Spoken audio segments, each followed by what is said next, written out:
So good morning, welcome. This is always an exciting part of the year for us as we are looking towards welcoming our new kindergartners next year. This morning, you're going to get to hear a little bit about our program, meet the current team, and hear about daily life of the school, the instructional program.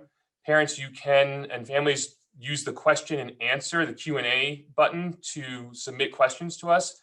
We will answer those at the end because some of the questions you ask may be covered throughout the presentation, and anything we don't get to, we'll be able to follow up on at the end of the presentation. And just a moment to welcome, if you're a new family, welcome to Purchase School and welcome to kindergarten. I was looking at some of the names, so I know we have some returning families, so welcome back to kindergarten. I think many of you are still with us. And it's going to be an exciting time as your kids transition in. So I am going to let the team speak and introduce themselves, and then we will let them get back to their current students. So team. Good morning. I'm Kristen Castellano. Next year I'll be Mrs. Shigariti, so my name will be different next year. This is my third year at Purchase School, and one of my favorite things about kindergarten is just seeing these great friendships that grow over the year. You know, these kids come from all different preschools, and it's great to see how they make such lasting friendships in kindergarten.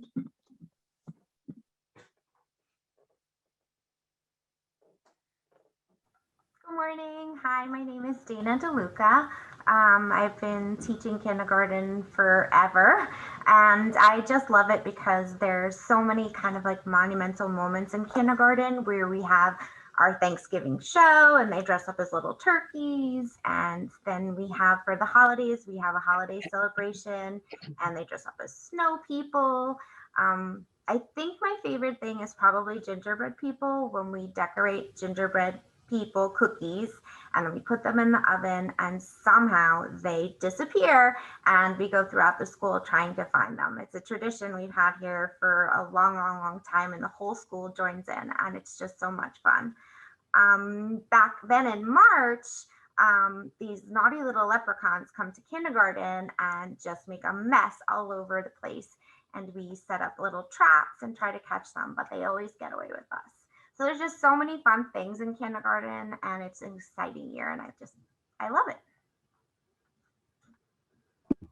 Hi, I'm Margaret Hannafin. This is my 5th year at Purchase School, I think, Adam. And my favorite part about kindergarten is just seeing how, when your children come into us in the beginning of the year, some of them don't even know their sounds yet. We'll teach them their sounds. And then by the end of the year, they're reading books. And it's just so cool because they want to read everything they see. And it's just amazing to see the growth that they make as readers.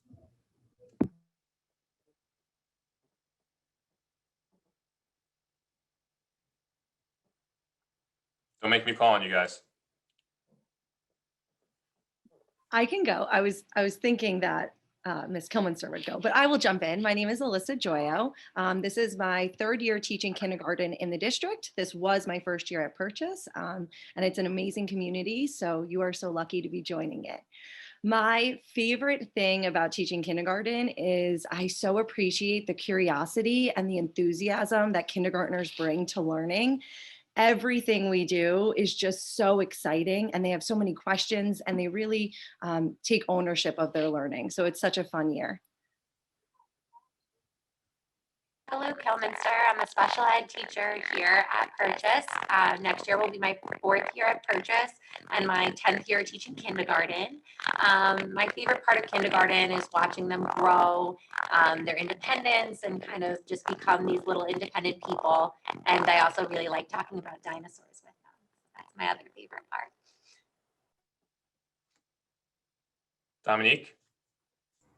Hi, my name is Dominique Chaffone, and I'm the school instructional specialist, and which means that I get to work with this fabulous kindergarten team in addition to all of the other incredible teachers at Purchase.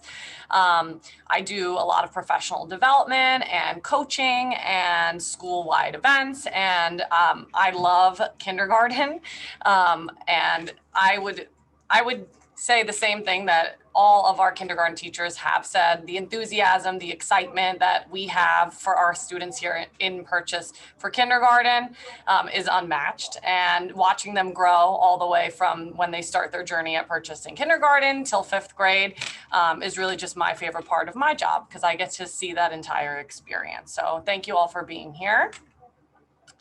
And I am Adam Gutterman. I'm the proud principal of Purchase School. I'm finishing my 6th year at the school, which means, my favorite thing about kindergarten, I have a unique perspective that these people get a little bit of, which is I get to see where they start and see where they end in 5th grade. And my current 5th grade is my first kindergarten. So I've seen them go through the entire elementary experience, and we're gonna be really excited to celebrate their graduation. So for me, the excitement is seeing where they start and then seeing all their potential get fulfilled as they continue to grow. So you'll experience that with us as well as your children come on this journey with us.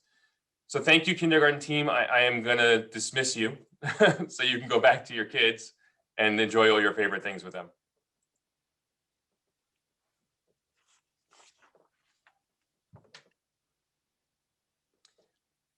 Okay, so Dominique and I will walk you guys through the rest of the presentation and talk about all the different aspects of kindergarten life. So, kindergarten classroom, you can see in each classroom there's student workstations. This year, students are separated by social distancing. In some places, we still have barriers. We'll talk a little bit about health and safety on a later slide. Every classroom has technology integrated into it. There's a smart board at the front. There are, the kids use technology throughout the day in different ways, in which we'll also explain. There's classroom libraries, which kids check out books. And it's important to also know about within the classroom, you met the teachers, but each kindergarten class also has a teaching aide who supports kids, which are really critical as we transition students into kindergarten, and we help them become more independent. And then by the end of the year, the aides are doing a lot less of that transitional work and doing more instructional work with them to support students. So obviously, health and safety is on everyone's mind right now, and it's certainly our most important priority to have a health and safe schools where students can learn. So each morning, students will fill out a daily, or you will fill out a daily COVID-19 screening survey. Each morning that gets filled out, you confirm the absence of COVID symptoms and the absence of a temperature. When students come in, they have a little tag that we laminate and we get affixed to their book bag. And when they show up, we scan them at the door to confirm that this has been done and that everyone is safe to be in the school. Currently, all members of our school community are wearing face coverings throughout the day, unless you're in your private office like Dom and I are right now. But all students, all teachers, and all staff members wear face masks during the day. We encourage frequent hand washing. Kindergarten classrooms have a bathroom and a sink that's separate from the bathroom. So we certainly encourage and have the opportunity to practice and have frequent hand washing. And there are hand sanitizing stations throughout the entire building, as well as each classroom. Additionally, this year, the district purchased air filtration machines, which are in all instructional spaces. And these are a new technology that we were able to get, and it allowed us to bring back all of our students in the last few weeks. So our classes now are full capacity, where everybody is there, still with 3 feet of social distancing, and in some places there are barriers. The air filtration machines turn the air over within a classroom about 3 to 5 times every 40 minutes. So they have a UV light, a HEPA filter, and a MERV filter, which are all instrumental in killing viruses and bacteria and keeping clean air. Again, New York State continues to change their standards and their rules. So recently we were allowed to remove certain barriers. They still exist in certain places in order to provide maximum safety, but there are places where they are and places where they may not be. The building has been disinfected nightly, and that's been something we've done throughout the entire year. Each classroom and each space is disinfected each night. So every morning it's a fresh start. And we currently are having surveillance testing. So once a week we have random students and staff members come in and get screened for COVID-19 just to keep an eye on how that's transmitting through the community. And I believe at the moment we haven't really had any cases at all through that screening. So a little bit about logistics, arrival and dismissal. So school is open at 8 a.m. That's the earliest you can drop off children. You can either your child can take a bus, or we have encouraged many parents to drive this year, and that's been helpful in keeping the numbers down on the buses. So 8 a.m. to 8:50 a.m. is arrival. At 8:50, the bell rings, students will head to class. Kindergarten, we're using multiple entrances, so we don't have congestion at any entry point. So kindergarten and first grade come through the main doors, which are in the picture at the bottom of this slide. Staff meet them and they'll scan their QR code and let them into the building. And then they go to an assigned space where they wait for school to start. In the afternoon, we have a staggered dismissal. School officially ends at 3:05, but we stagger it with younger students dismissing a little bit earlier so that we don't have congestion at pickup. And the kindergarten pickup time for this year is 2:50 p.m. Now, as things in the world change, things like this may shift and you'll get information about, more formally about the arrival and pickup procedures over the summer. But this is currently where we're at. So a little bit of a day in the life. So you may be thinking, the kindergarten goes to school, they come home, what happens in between? So this is what their sample schedule may look like. And I'll tell you right now, you're not going to get much from kids if it's your first child going through kindergarten. Many parents, and including myself, I've experienced, how was your day? You get good, or you get all the gossip of like who maybe they think got in trouble. That's kind of like what you'll get on a regular basis. So this is your insight into what the school day looks like. So student arrival at 8:50 a.m. The teacher will go through a greeting, morning announcements, attendance and lunch count. 9 a.m. they may have morning meeting and some work around social emotional learning. How do we interact with each other? How do we support each other? We have some big themes that we work on around respect, caring, integrity, inclusiveness that we do across all the grade levels. 9:20 they'll start a readers workshop and writers workshop and foundations, which is our phonics program, which you'll learn about in a couple of minutes. At 11:10 they go to lunch and recess, and the way that works is you have one grade level at a time. So if kindergarten has lunch first grade has recess, and then 25 minutes in they flip-flop, and first grade goes to lunch and kindergarten goes to recess. So it's only one grade level at a time. And this year lunch looks a little different, and I'll talk about that also. Then they may come back from lunch, have mathematics. Then they have a social studies or a science block. The way we schedule that is you have like a unit of social studies that the kids do so they can get in depth around that subject. When that unit ends, they'll switch to a science unit, and it alternates throughout the year. 1:15, they'll have a read aloud and a snack. At 1:30, they'll go to the specials. At 2:10, they may have some targeted small group instruction. And at 2:45 is pack up and transition to dismissal. The school and the district work on a 6-day letter rotation. So you'll see in the purple box, A through F day. So every other day, students have physical education for their special. On the alternating days, they have a music class, a visual arts class, and a library media class. And again, we'll talk a little bit more about what those look like in a few minutes. So lunch. Currently, students have 25 minutes for eating lunch and a 25-minute recess. The younger grade always has their lunch first. So kindergarten has the first lunch block, and then they go out for recess after. They can buy lunch in the cafeteria, and then they are seated right now because of social distancing in 2 locations, in the cafeteria, and then we have a large space called the multi-purpose room, which has become an alternate lunchroom. And what we do is kids have the same seat every day. So if you're seat 1A, you're always at seat 1A, but they alternate rooms. So if you're in the cafeteria on one day, you're in the multi-purpose room on the next day. And that allows all students to get a chance to be in both spaces. So the students can always be in the cafeteria on an alternating basis. We ask, for kindergartens especially, pack items that are easy to open and not too messy. And we would encourage you to practice opening and closing containers prior to school beginning, because lots of times kids will come and they'll get, Tupperware containers and they can't open them. So we want to make sure kids can access their lunch. And obviously we're there to help them, but we obviously want them to be as independent as possible. So kids eat a healthy snack in the afternoon because they have an early lunch, so there's snacks in the afternoon.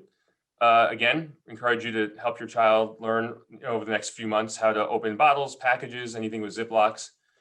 Snacks currently occur in a socially distanced manner. We go outside as much as possible for snack. On days when the weather doesn't allow that, we divide the classes into half, and half eat with the aide in one space, and then half will eat in the classroom, and then we alternate that as well, so that there's social distancing during snack time. Dom? Okay, so I mentioned earlier as the instructional specialist of the building, my role is to support teachers. So I have the pleasure of building capacity in reading, and our focus for the upcoming years is really in literacy. And our goal for all of our students is to just instill a love of reading. Specifically in kindergarten, we have a whole language approach that's combined with really strong foundational skills approach. And so we teach sounds of individual letters, and we teach sound blends, and then into whole words, and present meanings and word parts, and putting words in context, and then comprehension. So Your children in kindergarten will have explicit phonemic awareness, decoding, and word recognition skills. They'll practice sight words, but they'll also be read to and read with. So they're fully immersed in language and literacy. And Mr. Gutterman, if you can go to the next slide. So for our program, just to get a little bit more explicit, we have a workshop model. So our reading and writing blocks are structured with the beginning portion being a mini lesson where the teacher is modeling a skill and doing some metacognitive, like thinking about your own thinking and modeling that thinking for kids, moving into some guided practice where they're supporting students with the skill, giving time for students to apply that skill independently, and then coming back together as a whole class to share. For our phonics instruction, we use a program called Foundations, and Foundations is really, it really lays the groundwork for lifelong literacy and emphasizes phonemic awareness, phonics, high frequency word study, reading fluency, vocabulary. There's some spelling and handwriting involved, formation of letters. So that is something done daily with kindergarten students at Purchase. We also, within our workshop model, utilize guided reading and shared reading structures, which basically means we're targeting the individual needs of groups of students, and then also engaging kids in the process of reading together as a shared experience. And for our math program, we use a program called Math in Focus, and it is a Singapore math program that really helps students learn the language of math. It has lots of hands-on experiences, visualization, pictorial representation. It helps to build their overall understanding of math and build their confidence in math. And it progresses from very concrete using hands-on manipulatives and math tools to pictorial. So kids might draw a visual representation of what they're learning and applying different strategies, and then moving on to a little bit more abstract understandings of the concepts. And it really emphasizes the how, and it really teaches our kids to become lifelong mathematicians and see that math is all around us in so many things that we do. For social studies, as Mr. Gutterman mentioned earlier, we alternate between big themes in both science and social studies throughout the year within a trimester. So your children will learn about the themes of themselves and others, being a part of a community, being a part of helping a community and roles within the community, understanding needs and wants. We incorporate social emotional skills. We integrate math and ELA and science into social studies whenever possible. Citizenship, we learn about holidays, and then we integrate some current events as well. And then for science, we utilize Science 21, which is an integrated curriculum that's actually developed locally by our BOCES program in Putnam, Northern Westchester County. And it's actually designed by teachers for teachers, which makes it really, really fun for kids. It engages our kids in sense making, and it uses science and engineering to give kids hands-on experiences in these areas. So they learn about the weather and climate, force and motion, independent relationships with ecosystems, animals, plants. And it really focuses on investigations that are student directed and hands-on science experiences, so that kids can really develop their love for the content that's within the program. And so you may be thinking, you know, we're doing all of this at school. How can I support my child at home? I had mentioned earlier that we're really looking at our focus this summer and into next school year on literacy, specifically the science of reading. And what we've learned from that so far is really how the brain develops and how students best learn to read. A lot of it has to do with oral language development. So talking to your kids about what they read or what you've read to them is really one of the best high leverage practices for helping your students become fluent readers. So any opportunity that you have to read to your child, discuss the characters, talk about the pictures, pointing out letters, working with letters, getting like magnet letters and manipulating them. Excuse me, sorry. looking at different things in the environment, working with your child on recognizing their name, practicing numbers, counting objects, manipulating objects, and also working on those fine motor skills. So things like cutting, tracing, hole punching, and then trying to structure a time for your child at home to complete things that they need to do for school. So it just helps develop that routine where they have a focused attention on reading or writing or completing their homework. And then that helps to build that partnership with the school and their teachers. So I talked a little bit about specials earlier and how they rotate on a letter day. So remember, 3 times in the 6-day cycle, every other day, students will be in physical education. And what they're doing in there is they're really learning multiple skills. It's not just about learning how to play a game, but it's learning about the core skills that reinforce that. So the ideas of coordination, hand-eye coordination, foot-eye coordination, balance, but they're also looking at other things like how do you become aware of your own fitness routines and become a lifelong advocate of fitness? How do we work together as teams? How do we build that teamwork and that camaraderie? So there's a lot that goes into our physical education department and a lot of deep thinking and content skills. Art is visual arts, and students in there, in kindergarten, it's more about like colors and shapes and creating different pieces of work using those basic ideas. But as you move through art in elementary school, you start to get into different styles of fine art, learning about composition, light, shade, balance, perspective, all those things that really work towards fine art, different styles. Music class, students really, it's a combination of music theory and singing, and what it is, it's foundational skills. As they move through kindergarten, 1st and 2nd grade, they will then start to read music and play the recorder. I apologize in advance, it's a little down the road, but the recorder years are rough. But it is a good foundation for them to learn to read music, which then allows them in 4th and 5th grade to choose an instrument. And I know that seems like a ways off, but everything we do now in kindergarten builds towards that. And then library technology really is more of a technology class. It's about using different technological tools, different apps to reinforce what students are learning in class. So a kindergartner may be using an app to reinforce how they find knowledge about a topic that they're learning about in their kindergarten classroom with the teacher. When you get to 5th grade, kids are creating presentations and learning how to authenticate and find valid information on the web that they can use to present. And on technology, children will be provided with an iPad to be used at home and school. Currently, kids have an iPad. We integrate it into the classroom so kids get used to using it, but there are also at times things they will use it for at home. It should come back and forth daily and should be charged nightly. So another key person in our school, and probably more this year than ever before, is our school nurse. So that is Nurse Linda. And at the beginning of the year, there are some required forms that she'll be reaching out to you for. And then if she doesn't get them, she'll be hounding you a little more intensely for. And they include the health questionnaire, immunization records, a recent physical, and it should be less than 1 year old by the first day of school. And obviously, Nurse Linda's here for all sorts of needs. She helps follow up on any illnesses, but she also, as kids get their scrapes and bruises, and she's available for them to support them. And she has a great rapport, and she's out in the school building, with kids throughout the day.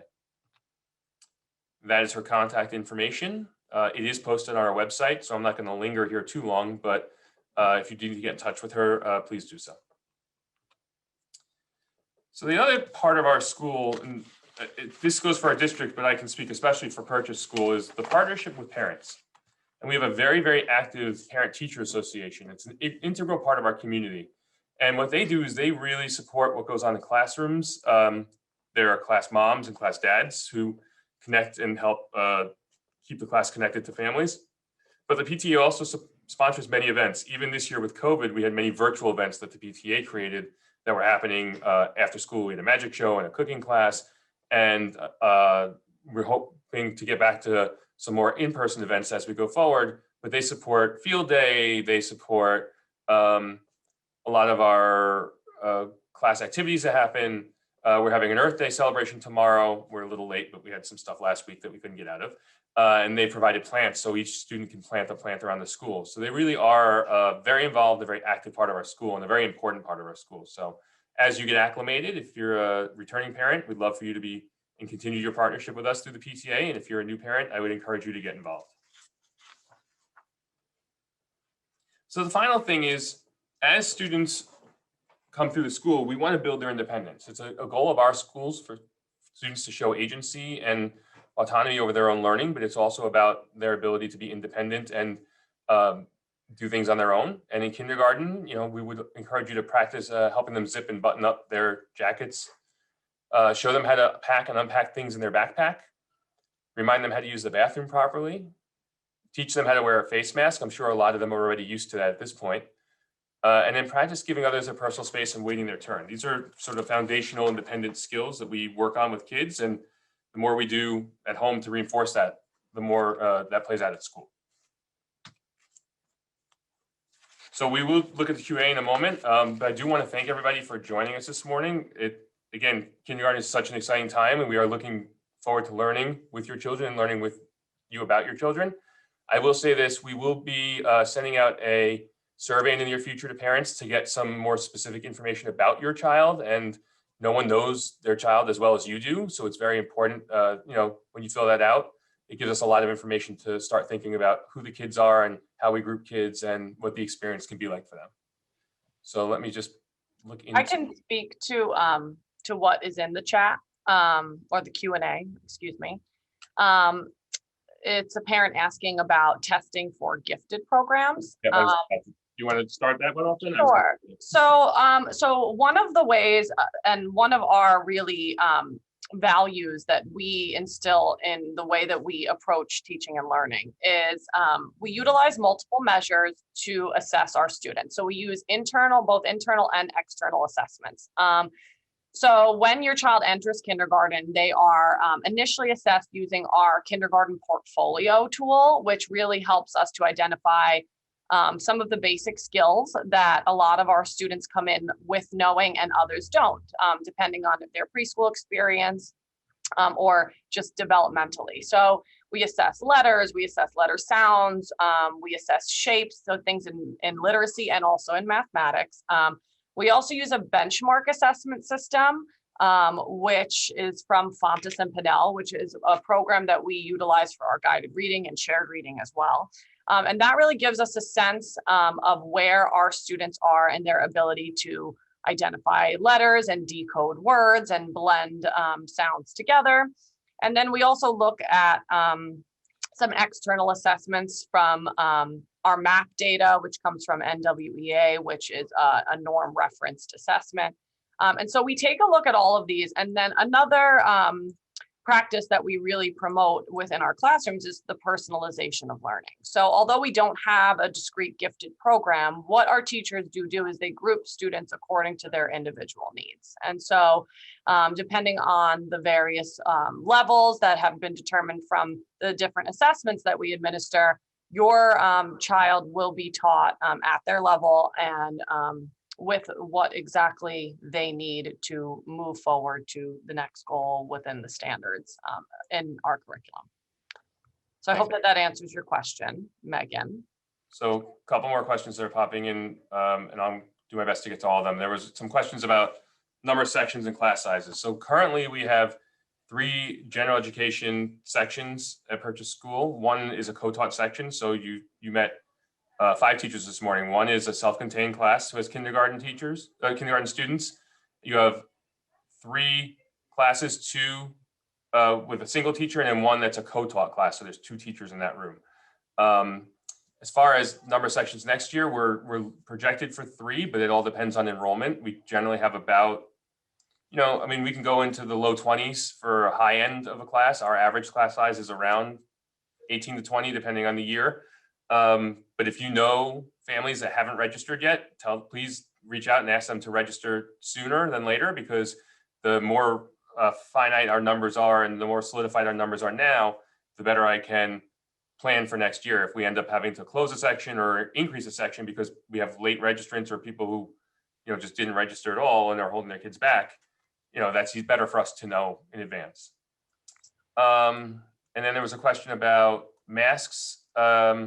they have to wear them all times? They do have to wear them at all times with a few exceptions. So they don't wear them during lunch because obviously they're eating and kids are 6 feet apart at all times during lunch, whereas in the classrooms they're around 3 feet apart, just a tad over 3 feet. There are places where we still have barriers because kids are facing each other, and we take extreme caution right now. So some of those barriers are still up. We've removed as many as we felt safe removing. And they do wear masks during phys ed and all their subjects. The only other time they would have their mask off is for snack. And at times the teacher will give kids a mask break. So if you have snack in the afternoon, there may be a mask break in the morning. Kids go outside, they maybe are reading something, the teacher's doing a read aloud, and then they'll be able to have a break. That being said, we also know that some kids need more frequent breaks. So we also are accommodating of that. We could send a kid, outside with the aide to take a mask break, distanced apart, or let them take a walk and go to the bathroom. So there are different things we do to support that. And then after school programs. We don't have any on-site after school programs at Purchase School. In fact, most of the elementary schools don't, unless it's a club that meets sporadically depending on their schedule. The Purchase after school program for the community is held at Purchase Community House, which is a few blocks up the street. And they do offer after school programming for students. So you can always reach out to them. They have a website and they can give you more information about their program. Right now, vaccinations are not required for faculty, but many faculty members have been vaccinated.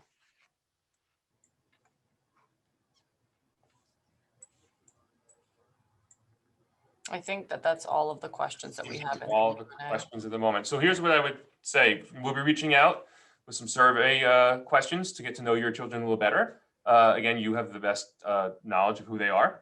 And if you have any specific questions that you didn't get a chance to ask today and you thought of later, feel free to email myself or Dom. We'll be happy to get back to you and talk through any concerns you have or any questions you may have. And I just want to thank everybody for being here. I've seen some kind words thanking us for our time this morning, and it's our pleasure. We think kindergarten is a very important step on the journey, and we want you guys to feel connected. This is our school that we build together, and you guys are either still part of it, returning to it, or now part of it. So we're really excited to have that relationship.